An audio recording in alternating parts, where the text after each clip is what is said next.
पहले भी राज्यसभा में आया था। आप जानते हैं कि क्या हुआ राज्यसभा में आने पर। उसमें मैं नहीं उलझना चाहता हूं। जो सबसे बड़ी कुर्सी पर बैठे थे राज्यसभा में, आज हम और आप ढूंढ रहे हैं उन्हें। करप्शन इशू एक अलग है, लेकिन इस देश के लिए कम्युनल पॉलिटिक्स, हेटेड पॉलिटिक्स महत्वपूर्ण है। आज भी मैं कहता हूं कि कम्युनल पॉलिटिक्स का से ज्यादा नुकसान हो रहा है देश का। आप सोचिए फतेहपुर में क्या कर रहे हैं, और जब सदन में कोई सूची आ रही है कि किन लोगों ने ये घटना की है, सोचो उत्तर प्रदेश के मुख्यमंत्री वो बात रोक रहे हैं, नाम ना कोई जान जाए। अच्छा, आज के समय में कोई नाम छिपा सकता है? सब जानते हैं, तस्वीरों में दिख रहे हैं वो कौन है। वो भारतीय जनता पार्टी के नेता कार्यकर्ता हैं, क्योंकि वो जानते हैं कि गरीबी का जवाब नहीं दे सकते, बेरोजगारी का जवाब नहीं दे सकते हैं। अभी अभी जो घटना हुआ है, बहुत बड़े पैमाने पर बीजेपी सिंदूर लेकर के निकली थी, उसमें भी कोई खास जवाब नहीं आया।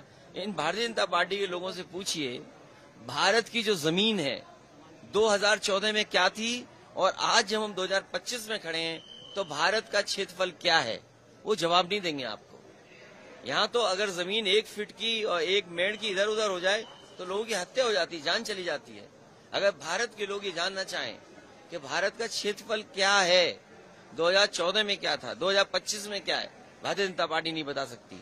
इसलिए हमारे लिए कम्युनल पॉलिटिक्स खत्म हो देश से, ये महत्वपूर्ण है। लोगों को नौकरी रोजगार मिले। धनखड़ साहब लापता कहाँ हैं, गायब कहाँ हो गए हैं? राज्यसभा, लोकसभा में तो वो दिखेंगे नहीं, क्योंकि उनकी कुर्सी छीन ली गई है, उनको पद से हटा दिया गया है। लेकिन उसके बाद से वो गायब कहाँ है? कपिल सिब्बल जी भी ने कहा था कि दरअसल हम सुप्रीम कोर्ट जाएंगे, नहीं तो अमित शाह जी बताएं कि वो गायब कहाँ है। क्या जानबूझकर उनको हटा दिया गया? क्या कोई खबर छुपानी थी, कोई सबूत छुपाना था? क्या कोई ऐसा मामला था, कोई कांड था, कोई हादसा था जो सरकार छुपाना चाहती थी? क्योंकि भले ही उनको बीमारी का हवाला, अस्वस्थ का हवाला दिया गया कि इसीलिए इस्तीफा ले लिया गया, लेकिन जानकार ये कहते हैं कि सरकार ने जानबूझकर इस्तीफा कराया है, क्योंकि वो सरकार के खिलाफ खुलकर बोलने लगे थे, संविधान की नींव को बचाने लगे थे। तो क्या यही वजह तो नहीं कि वो लापता है? क्या उन्हें जानबूझकर गायब कराया गया? आखिर क्या चल रहा है सरकार और धनखड़ जी के बीच की असली कहानी? कौन आखिर धनखड़ साहब को जो है इस देश से गायब करना चाहता है? कहाँ लापता है वो? क्या तबीयत खराब है? क्या उन वाकई में कुछ हुआ है उनके साथ? ये तमाम चीज़ें लोग जानना चाह रहे हैं। क्यों नहीं वो मीडिया में या कहीं पर आकर अपना बयान दे रहे हैं? इस चीज़ को लेकर किस तरीके से जो है लोगों के बयान आ रहे हैं, सांसदों के, विधायकों के, मंत्री के या फिर कार्यकर्ताओं के, जरा गौर से सुनिए। पहले भी राज्यसभा में आया था। आप जानते हैं कि क्या हुआ राज्यसभा में आने पर। उसमें मैं नहीं उलझना चाहता हूं। जो सबसे बड़ी कुर्सी पर बैठे थे राज्यसभा में, आज हम और आप ढूंढ रहे हैं उन्हें।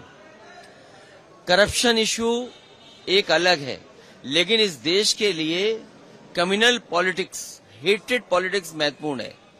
आज भी मैं कहता हूं कि कम्युनल पॉलिटिक्स का से ज्यादा नुकसान हो रहा है देश का। आप सोचिए फतेहपुर में क्या कर रहे हैं, और जब सदन में कोई सूची आ रही है कि किन लोगों ने ये घटना की है, सोचो उत्तर प्रदेश के मुख्यमंत्री वो बात रोक रहे हैं, नाम ना कोई जान जाए। अच्छा, आज के समय में कोई नाम छिपा सकता है? सब जानते हैं, तस्वीरों में दिख रहे हैं वो कौन है। वो भारतीय जनता पार्टी के नेता कार्यकर्ता हैं, क्योंकि वो जानते हैं कि गरीबी का जवाब नहीं दे सकते, बेरोजगारी का जवाब नहीं दे सकते हैं।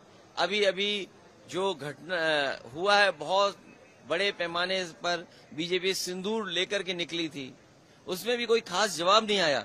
इन भारतीय जनता पार्टी के लोगों से पूछिए, भारत की जो जमीन है 2014 में क्या थी, और आज जब हम 2025 में खड़े हैं तो भारत का क्षेत्रफल क्या है, वो जवाब नहीं देंगे आपको। यहाँ तो अगर जमीन 1 फीट की और 1 मेड़ की इधर उधर हो जाए तो लोगों की हत्या हो जाती है, जान चली जाती है।